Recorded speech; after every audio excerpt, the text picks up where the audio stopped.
이게 잔머리 굴리는 사람은요 성공 못해요. 잔머리 굴리는 사람은 2년을 못 버텨. 잘라버리거든요. 왜? 반드시 법을 어겨. 반드시 국가에서 하지 말한 짓을 해. 국가에서 봐서 범죄 행위를 해요. 근데 그게 왜 그래요? 그렇게 하면 돈을 벌 것 같으니까. 그거 안 된 거 못 봅니다. 그럼 평생 그렇게 벌었으면 지금 떼부자가 돼 있어야지. 절대로 그렇게 되지 않아요. 그래서 애터미에서 뭐 강의 1시간 하든 2시간 하든 성공하는 것은 두 가지 요소입니다. 하나는 겸손해야 돼요. 사람이 겸손. 겸손, 이게 가장 큰 자본입니다. 겸손이.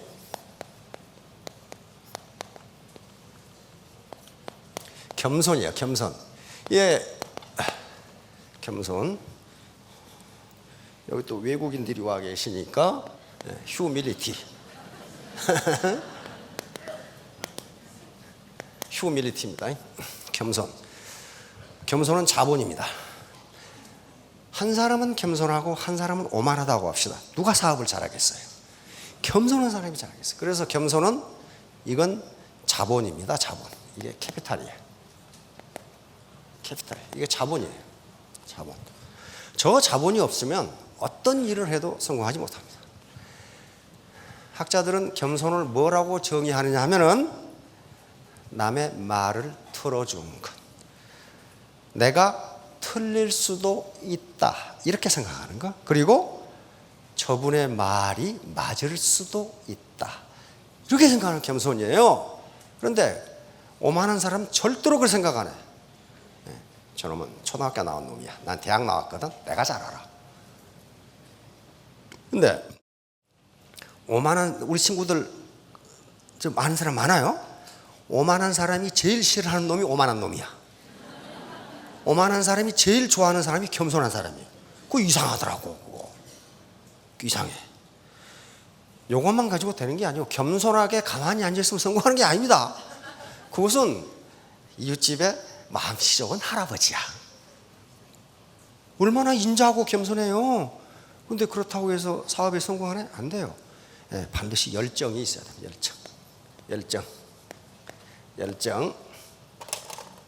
열정이 있어야 된단 말이에요. 열정이 있어야 돼. 패션이 있어야 돼. 이게 가장 기본적인 겁니다. 겸손하고 그 겸손한 가운데 열정. 죽기 살기로 3년 만에 스타마스터가 되겠다. 그렇게 생각하지 마시고 3년 후에 나는 나에게 스타마스터를 선물하겠다. 그렇게 생각했어요. 안 그러면 내가 나에게 미안하니까. 3년 후에 나에게 내가 스스로 스타마스터를 선물하겠다. 안 그러면 내가 나에게 미안하니까. 그렇잖아요. 근데 지금까지 죽기 살기로 애터미 사업을 해서 죽은 사람이 한 사람도 없어요. 전부 다 여기 올라왔어요. 그러니까 죽기 살기로 하면은 성공하실 수 있습니다. 그런데 단 조건은 정직하고 열정이 있어야 돼요. 그러려면 우선 이 머리에 돈을 빼버려야 돼. 돈을 빼버려야 돈이 들어가요. 여기에 뭐가 꽉 차 있으면 안 들어가. 현자들이 한 말에 이런 말이 있어요. 시간 약속을 지키지 않은 사람과는 어떤 사업도 같이 하지 마라. 그 사람은 어떤 약속도 안 지킨다. 그런 말이 있어요. 꼭 아침에 보면 늦게 오는 분들이 있어. 앉아있는데 나오라고 그래. 이건 예가 아닙니다. 예가 아니에요. 선진국에서는 있을 수가 없어요. 시간만 되면 문을 닫아버려. 전부 닫아버려. 절대로 못 들어옵니다. 시간 딱. 그러면 우리 사회가 아직 후진적이라는 걸 의미해요. 시간이 넘으면 절대로 못 들어와. 문을 닫아버려야 됩니다. 우리가 좀 더 선진화되어야 됩니다. 우리가 바라는 것은 고소득입니다. 하이 인컴이란 말이에요. 인컴인데 고소득이 어디서 생기느냐는 거예요. 그러면 고소득이 생기려면요, 개인의 생산성, 프로덕티비티가 높아야 됩니다. 생산성이 적은데 어떻게 고소득이 생깁니까?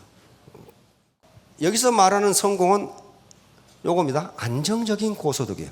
사기꾼처럼 한 번 고소득이 아니고 그건 성공이 아니에요. 안정적인 스테이블한 스테이블 하이 인컴. 그러려면은 반드시 자본 축적이 돼야 돼요. 자본 축적이 안 됐는데 고소득이 오른다? 에이, 그건 불가능. 그런 일은 없어요. 그래서 이 자본 축적을 하다 보니까 이 말이 이렇게 많은 거란 말이에요.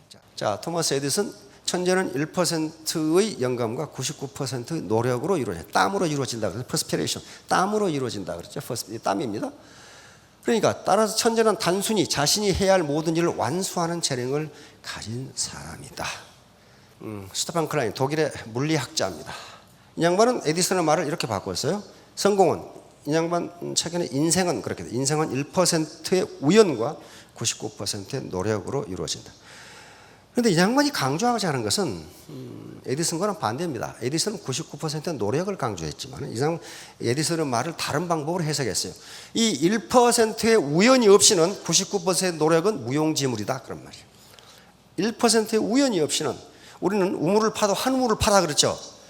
그것도 물이 나올 때를 파야 한 우물을 파야지 바위 파봐야 물 나오는 거 안 나와요. 그때는 빨리 바꿔야 돼.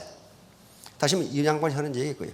모든 인생을 보니까 1%의 우연이 성공을 결정하더라는 거예요. 에디슨, 만약 우리가 할 수 있는 모든 일을 한다면 우리들은 우리 자신에 대해 깜짝 놀랄 것이다. 다시 말하면 인간은 자기를 해보지도 않고 안 된다고 생각하는 경우가 많다는 거예요. 해보지도 않고. 그러니까 자신이 할 수 있는 일을 최선을 다해서 하면 자기 자신도 놀랄 거다. 그런 말이에요. 포드 아저씨는 바로 이 헨리 포드 때문에 우리가 지금 자동차를 타고 있습니다. 헨리 포드 시절에는 자동차는 귀족들, 귀부인들이나 사치품으로 가지고 있었던 거예요. 그런데 포드는 그렇게 생각하지 않았어요. 이 자동차를 왜 귀족들만 가져야 되느냐? 노동자들도 자동차를 가지면 안 되는가? 이게 뭐예요? 이게 아주 창의적인 생각이에요. 포드의 최종 학력은 초등학교 졸이에요. 그러나 엄청난 책을 읽은 거예요. 그래서 그런 생각을 하게 된 거예요. 그래서 그러면 노동자들이 자동차를 사려면 어떻게 할까? 포드가 그걸 생각하는 거예요. 자동차를 싸게 만들고 노동자들의 임금을 올려주면 자동차를 살 수 있으니까 자동차를 많이 팔면 이익이 적게 남더라도 이익이다. 이 생각을 합니다. 애터미하고 똑같은 생각이에요. 치약을 990원에 팔아도 칫솔을 2천만 개를 팔면 많이 남는다. 그 생각이에요. 포드가 똑같은 생각을 합니다. 그래서 T형 자동차를 만들어서 오늘날 우리가 자동차를 타게 됐습니다.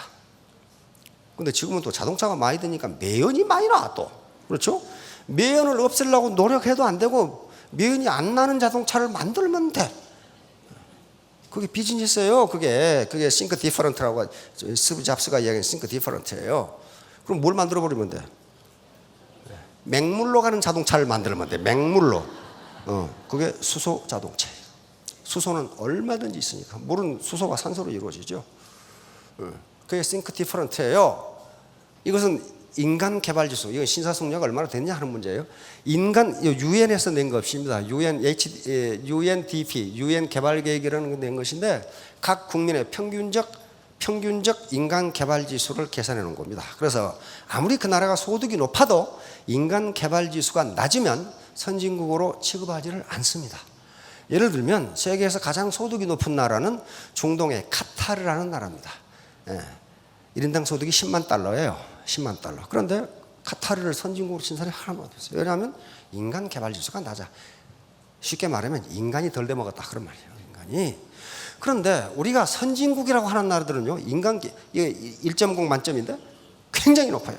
대한민국도 인간 개발 지수가 0.898. 여기서 인간 개발 지수가 0.889이면 very high. 굉장히 인간 개발이 잘 된 나라로 봅니다. 그런데 이 나라는 전부 다 소득이 고소득이에요. 다음 인간 개발 순서인데 그 소득이 다음 단계예요.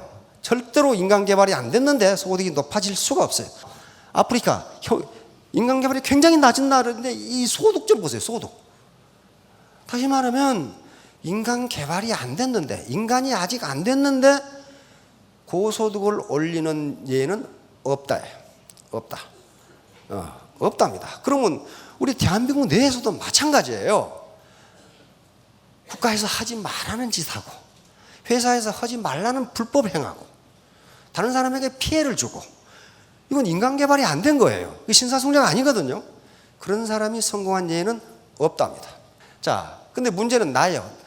우리 대한민국은 세계 최고의 인간개발지수를 가지고 있습니다. 국민 평균은 이렇게 높아요. 그러면 평균이 문제가 있어요. 나는 어떠냐? 나.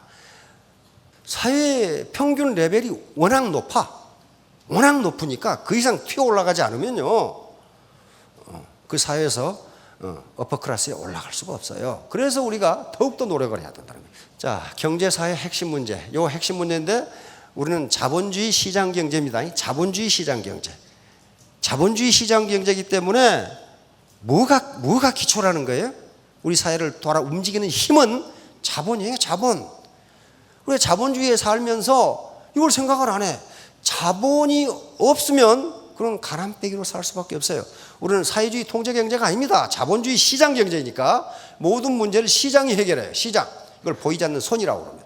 시장이 해결하는데 그 시장은 자본의 생산성, 프로덕티비티를 가지고 소득을 분배합니다. 소득을 분배해요. 그러니까 자본을 많이 가진 자는 소득이 많게 돼 있어요. 자본을 적게 가진 자는 소득이 적게 돼 있어요. 이게 왜? 자본주의이기 때문에. 자본주의. 그렇다면 이 자본주의에서 높은 소득을 올리려면 결국 프로덕티비티, 생산성이 높아야 되고, 그러려면 자본을 가져야 돼요. 바로 그래서 우리 삶의 과정은 자본의 축적 과정입니다. 유치원 다니면서부터 노래를 배우고 글자를 배우고 숫자를 배우고, 이게 인프라스트럭처, 이 내 자본을 증진시킬 수 있는 인프라를 구축하는 기관입니다. 그래서 오늘날 선진사회를 평생학습 조직이라고 이야기해요. 평생 배우는 거예요. 평생. 이 자세를 가진 사람이야만 겸손하다고 할 수 있습니다. 평생 배운다. 평생. 자, 생산이란 무엇인가? 이제 생산이 나오죠. 생산. 소득은 생산 과정에 참여한 사람들에게 배우는 부가가치입니다. 그래서 생산 과정에 참여해야 소득이 나와요. 아무것도 안 하는데 소득이 나온다? 그것은 사회적 약자들에게 사회나 또는 개인이나 국가가 제공하는 이전 소득, 트랜스퍼 인컴 외에는 없습니다. 아무것도 안 하는데 준다. 그런 것은 우리가 민주국가니까 있어요. 그러나 생산 과정에 참여하는 사람에게만 소득이 따랐습니다. 그러면 애터미 사업을 해서 돈을 번다. 그 말은 무슨 말이에요? 생산활동을 하고 있다. 그런 말. 생산활동을 하고 있기 때문에 그 생산의 생산성, 프로덕티비티, 얼마나 생산을 유효하게 하느냐에 따라서 소득의 수준이 결정됩니다. 그러면 경제학에서 말하는 생산은 무엇이냐? 생산은 이거예요. 인간의 효용을 증대시키는 모든 행위, 이걸 생산이라고 정의합니다. 이 생산을 어떻게 정의하느냐에 따라서 그 나라의 체제가 달라집니다. 우리 자본주의 시장 경제 체제에서는 생산을 인간의 효용을 증대시키는 모든 행위. 그래서 이 행위는 어떻게 되겠어요? GDP, 국민소득에 포함됩니다. 자, 그 다음에 생산은 세 가지로 나눕니다. 자연으로부터 재화를 채취하는 행위. 뭐가 있어요? 농사가 있죠? 고기 잡는 거 있죠? 고기 자기가 어부가 만들었어요? 안 만들었어요. 자연에 있는 것을 채취하는 것도 생산이라고 보는 겁니다. 두 번째는 기존의 재화를 변형하고 개조하고 가공해서 새로운 재화를 만드는 것도 생산입니다. 이게 제조업이에요. 나무로 책상을 만든다. 그건 나무예요. 나무인데 그걸 개조, 변형, 가공해서 새로운 재화, 책상이라는 걸 만들었기 때문에 거기서 나오는 부가가치, 이게 생산입니다. 다음 세 번째 생산이 가장 중요한데요. 이게 서비스예요. 서비스를 창출하는 행위. 이게 워낙 광범위합니다. 그래서 우리는 뭐 하고 있어요, 지금? 서비스 창출행위예요. 서비스 창출행. 내가 정보를 전달해주고 이게 싸고 좋은 물건이 있다. 그 서비스 창출이거든요. 그 생산 활동을 지금 하고 있는 거예요. 그 대가로 돈을 버는 거지. 돈 놓고 돈 먹기가 아니에요. 우리 산업구조입니다. 대한민국의 산업이 지금 어떻게 되어 있는가? 이건 GDP를 기준으로 한 거, 이건 고용을 기준으로 한 겁니다. 자, 1963년에 우리나라 국민 100명 중에 63명은 누구였다? 농부였어요. 농부. 그래 전부 다 농부의 아들이야. 농부의 손자고. 그러다가 산업이 발전하면 어떻게 됩니까? 농업은 점점 줄어들고 광공업은 일정 수준 올라갔다가 그대로 가만히 있는데 여기 어떻게 서비스업 어떻게 돼요? 현재 우리나라 노동자의 77%가 서비스업에 종사합니다. 예, 여기가 서비스업의 분야가 엄청나게 많고, 그 다음에 1차 산업과 2차 산업은요, 포화 상태에 이르는 경우가 많아요. 이거 욕망의 포화 상태라 그래. 자, 바로 생산 요소, 토지, 자본, 노동인데, 우리가 가진 건 노동입니다. 이건 노동인데, 여기 문제가, 토지는 항상 경제학 이 세 가지가 없으면 생산이 이루어지지 않습니다. 지금도 이 세 가지는 반드시 있어야 세 가지가 이루어져요. 생산이 이루어집니다. 그런데 이 자본이 문제란 말이에요. 이 자본이 과거에는 인간이 만들어낸 생산 수단, 이것만 자본이라고 봤는데 그렇지 않아요. 현대 지식정보화 시대에 들어오면서 온갖 게 자본으로 전부 다 정의가 됩니다. 그게 우리 서민에게는 퍽 다행입니다. 퍽 다행이에요. 물적 자본, 다시 말하면 경제 자본이 없더라도 무형 자본, 눈에 보이지 않는 자본 가지고도 생산성을 발휘할 수 있다, 이런 말. 그런데 유형 자본이 똑같다고 해서 생산성이 같은 게 아닙니다. 그것을 움직이는 그 유형 자본을 운영하는 사람에게 어느 정도 자본이 있냐에 따라서 생산성은 엄청난 차이가 나옵니다. 자, 여러분 그렇게 생각하십시오. 3년 후에 나는 나에게 스타마스터를 선사하겠다. 안 그러면 내가 나에게 미안하니까. 예, 여러분 모두 성공하시기 바랍니다. 감사합니다.